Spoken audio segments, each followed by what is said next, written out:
That big dude had 22 points.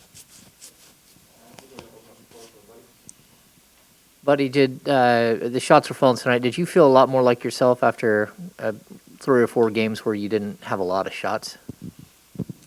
Yeah, every team just play me. A lot of teams play me different, and just when teams play me in a different way, you just gotta take advantage of it. Not saying Miami was not as aggressive by the team, but I was able to get a few good ones early, find the rhythm quick. But past couple games, haven't been really getting really good looks because teams are being keen and locking on me. Hats off me because they know I'm capable of doing. But nights like that, I just gotta find ways to get my team open, setting a lot of back screens, and even tonight I was able to cut a couple back screens, get Jamezi open a couple of times, a couple of lobs, and just play basketball and play with the rhythm. We know what type of shooter you are. I mean, you were 7 for 10 tonight behind the line, and you were aggressive doing that. And when I mean by being aggressive, that seemed like that was the mindset that you want to come out with tonight. Yeah, for sure. This is a new year, and the last year's behind us, and just come with an aggressive mindset and aggressive approach each and every game. Just be myself and have fun playing basketball. Buddy, when you see De'Aaron get to the free throw line like he did and be as effective as he was tonight, how big of a lift does that give you guys? It's tremendous lift. He's the head of the snake, and what he does it well. And obviously even today, I was telling him make sure you lock in, and he was locked in. And even those 2 cut free throws, he was locked in. And he's able to redeem himself again. And like let's say the NBA, you always give you a chance to redeem yourself. Always, it always comes back to you. And he's been working hard, and it shows. And you mentioned a minute ago about how teams have defended you at times. When you see that they set those back picks, does it make it more difficult just the way this team is set up for you to navigate through those waters, or is it still just kind of like a work in progress for you to kind of find those moments? It's always frustrating when you, as a scorer, as a shooter, you can get really looks you want to get, but then you have to be selfless and then make other plays use your ability to use the ability to get other teammates open, like sending back tricks. And they mess up, you reward your teammate with another 2 points, and that's on the Fox and Ty to make that pass. And just send them back shifts and put me in more actions, and me just back cutting more and just trying to get open, easy twos, and because they're playing with my top size, so just doing stuff that I know I'm capable of doing now. But just how crazy is it to go against a team like Miami tonight, missing half their team? You guys have been through it, missing half your team. Dallas, half their roster gone, and I mean you're playing against Kyle Guy and Nick Stauskas and Chris Silva, all guys that you've played with here in Sacramento. I mean, they're NBA players. Nobody's gonna feel sorry for nobody. They're NBA players, and Kyle is a really good player. I know nobody really gives him respect that he does, but he's a really good player, man. He's savvy. He can make plays. He can shoot the ball. He's just still waiting on the chance. And man, a lot of respect for Kyle Guy. He came out, he grinding all this time. His 2-year deal, and he's getting back to G League. He's grinding again now. Miami's giving him a chance, and I think he's really doing a good job. Hopefully a team like Miami or some other team give him a opportunity because he's a really good player.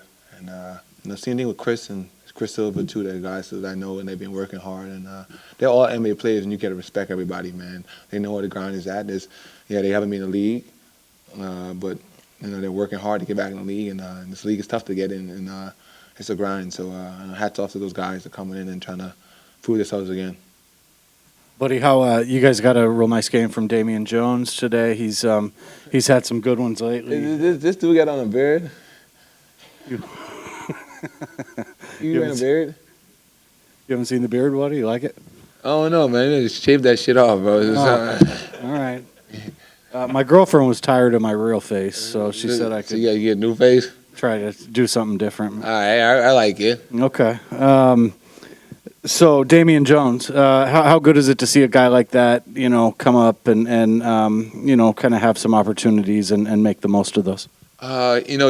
D Jones, he's I think he's one of our hardest workers each and every day. He comes in, he prepares himself. Him and Ice, Stacey Allman, they work each and every day, countless hours, and it's a guy that's been waiting for his opportunity. You saw his flashes last year, but I'm not saying it's a good thing that Rashawn's out in COVID, but it's another opportunity for somebody to showcase what they can do, and D Jones be able to showcase what he can do, and he's playing well. So he's put the time in and work in for sure.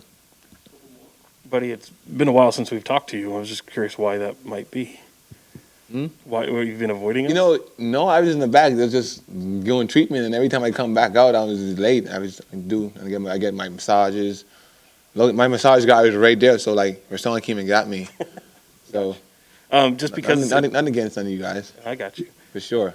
Just because it has been such a long time. I mean, just what do you make about where you guys are? Seems like there's a lot of highs and lows. Here you are, 16-22. Just what do you make about the season overall for you guys?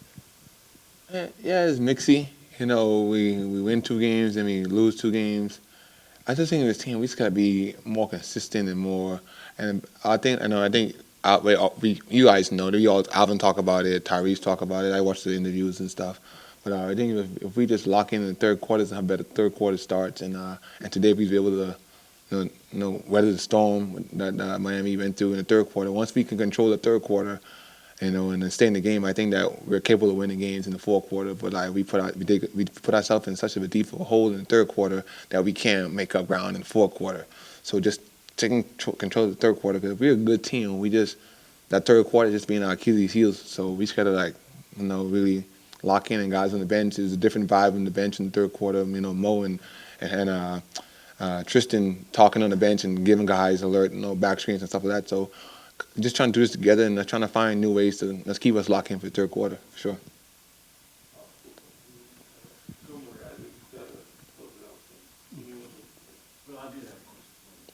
Buddy, we've seen a lot of variance for the amount of shots you're getting up every game, and obviously you still have a gravity even when you're not getting certain looks that we've heard Alvin talk about, and everybody knows how good of a shooter you are. I just wonder, is it frustrating or difficult for you to have so much variance in the amount of looks you get every night? Like I said, teams capably know what I can do. So like my job as a basketball player is to just do what I can do to use the gravity I attract to get my teammates a better shot. And if it comes, it comes. If it don't, it don't. I just got to stay ready, keep locking, trusting my work, and working my tail off each and every day. Hey, buddy. Happy New Year, first of all. Congratulations on the win. Thank you. You mentioned numbers of times how difficult it is to win in this league. How big is that win for you guys? And how enjoy from personal standpoint, how do you enjoy that game? Every win is a big win in the league, and no matter who comes inside it, because they all are professionals. But like beating a team like Miami, the stamp they put on the league in the past couple of years, or the past decade, they're a great team. They've coached well, but this win is good. But like, it's just no celebration, none of that. You have to focus on film and practice tomorrow, and then get ready for Miami. I'm ready for LA the next day and a half. So. You got to move past this. We win, thank God. And if we lost it, it'll be even worse, a bad feeling. But, a win is always great in this league. So we can move on to LA, on to the next. And our mindset should be, how do we stop LeBron and his crew down there in LA?